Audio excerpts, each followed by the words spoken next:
Make sure you hit that subscribe button before we get started. I never imagined an office party would shake the foundation of my marriage, my trust, and even the way I saw myself. But that evening shifted everything. My wife, Aubrey, has always had this mix of softness and quiet resilience, gentle laugh, warm presence, and a kind of kindness that never demanded recognition. She worked at a mid-sized marketing firm, and her coworkers adored her because she made stressful days feel lighter just by being around.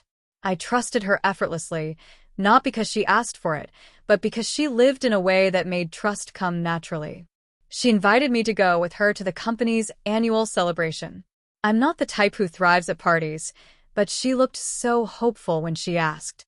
"I want you to meet my team," she said. And honestly, I wanted to see the world she spent her weekdays in. The event took place in a rented venue filled with warm lights and soft music.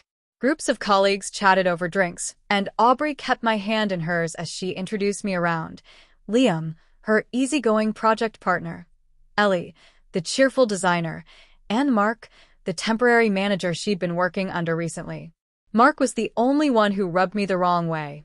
His handshake lingered too long, his smile felt forced, and the way he watched my wife felt far too comfortable. I brushed it off. I didn't want to turn into a suspicious husband. Aubrey deserved someone better than that version of me. For a while, the night went smoothly. People swapped harmless work stories. Aubrey would check on me with a small touch on my arm to make sure I wasn't overwhelmed. But the energy shifted when Mark grabbed another drink. His laugh grew louder, his movements sloppier, and he started hovering too close, especially to her. Liam noticed. Ellie noticed. Even I couldn't ignore it. But Aubrey, trying to keep the peace like she always did, quietly stepped away each time without creating a scene. Eventually, she went to the counter to get us both drinks. I spotted Mark trailing behind her with a smirk that made something twist inside my chest. I walked toward them, not because I didn't trust her, but because something instinctive told me to be nearby. And that's when it happened. Aubrey reached for 2 glasses, unaware Mark had come up directly behind her. Then he placed his hand on her lower back and slid it downward just enough to show exactly what he meant by it. It wasn't clumsy. It wasn't innocent. It was intentional. She barely flinched, but I felt it like a blow. I didn't think. I just reacted. By the time she turned her head, trying to move away, I was already there. My hand closed around Mark's wrist before he could play it off as an accident. His drunken smile vanished. People didn't go silent, but conversations thinned as if everyone sensed something had changed in the room. I looked at Aubrey first, not him. She wasn't crying or falling apart, but her eyes were wide in that overwhelmed way she gets when she's trying too hard to stay composed. That look told me everything. I let go of Mark's wrist and stepped between them. My voice was steady but sharp. "Don't ever touch my wife again." Mark tried to laugh it off. "Come on, man." I was just... "No." I cut in. "You weren't." The fake humor drained from his face. People were watching now, some pretending not to, others openly staring.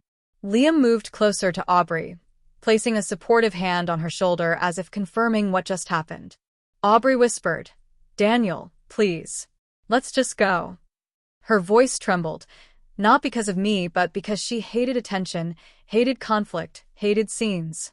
So I made a choice, not driven by rage, but by clarity. I took her hand gently and said, "We're leaving." Before we walked out, I looked back at Mark one more time. People who can't respect boundaries don't deserve to be in places where they matter. And after tonight, you won't be. His face paled as the reality hit. Once we stepped outside into the cool air, Aubrey remained quiet until she finally whispered, "I didn't want you to see that." The shame in her voice made my chest ache. Shame that didn't belong to her.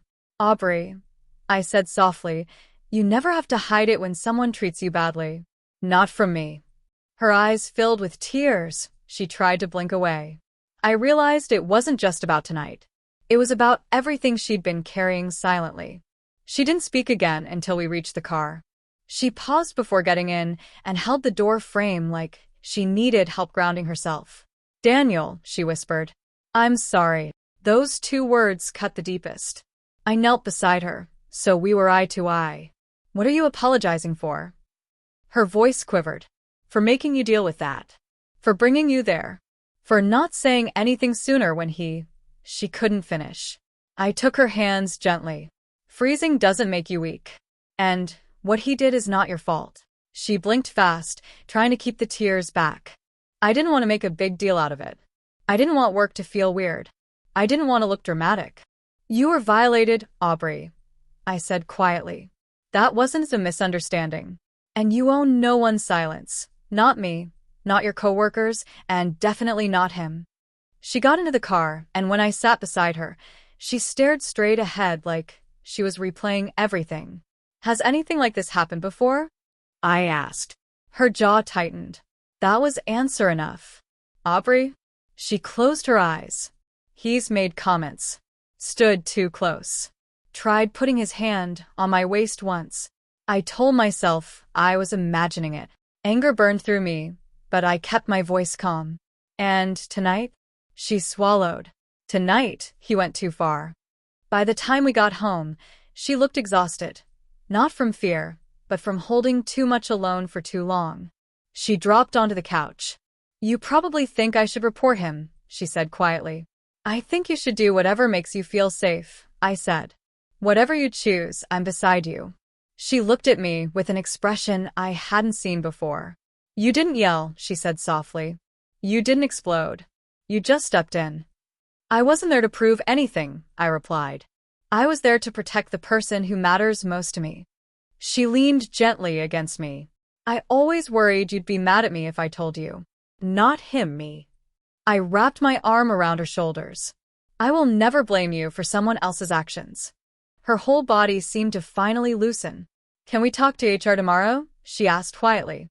I don't want to go alone. I'll be right there with you, I told her. And I meant it.